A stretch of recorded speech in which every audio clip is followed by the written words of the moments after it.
This is just a sample of the audiobook.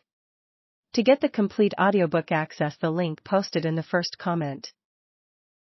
Super Bowl 45 between the Green Bay Packers and the Pittsburgh Steelers took place at Cowboys Stadium in Arlington, Texas on February 6, 2011 to determine the champion of the National Football League. Attendance was 103,219, just a few hundred shy of the Super Bowl record. Another 111 million saw the game on television. It was the biggest television audience in U.S. history.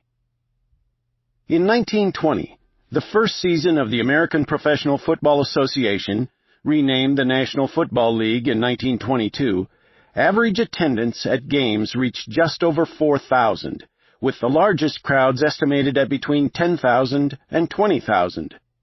Because of uneven scheduling, the league championship was not decided on the field, but rather at the winter meetings in Akron, Ohio in April 1921.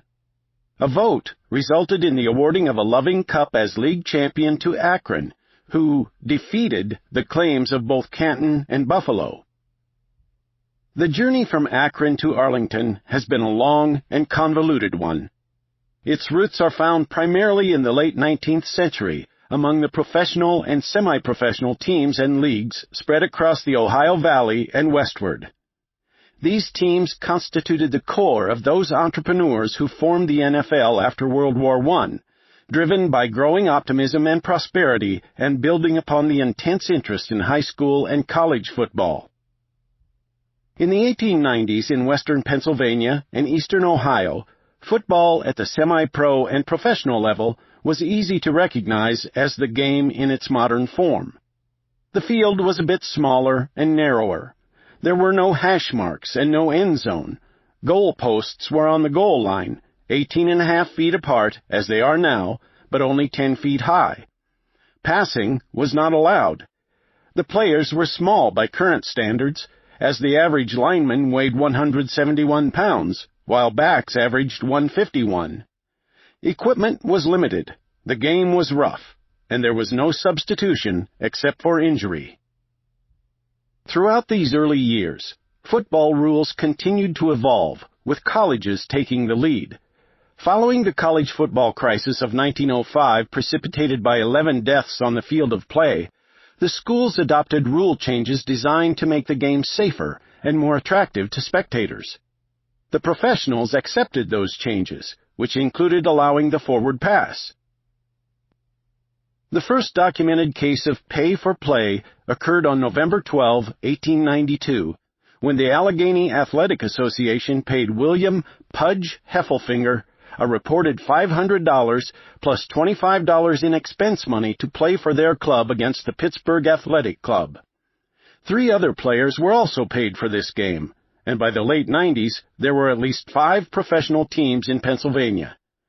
Denial of professionalism was so much a part of the sporting culture that Heffelfinger spent the remainder of his years denouncing professionalism in football. The transition from amateur to professional football was driven by the desire to win, and nowhere was that more apparent than in Central Ohio, where the rivalry between Massillon and Canton led both teams to pay players as they pursued Ohio supremacy. Massillon was the first to cross the line, with a $1,000 payroll for the 1904 season. This opened a professional era in Ohio football. It also led to the signing of the first African American to a professional football contract when Charles Follis was inked by Shelby in 1904.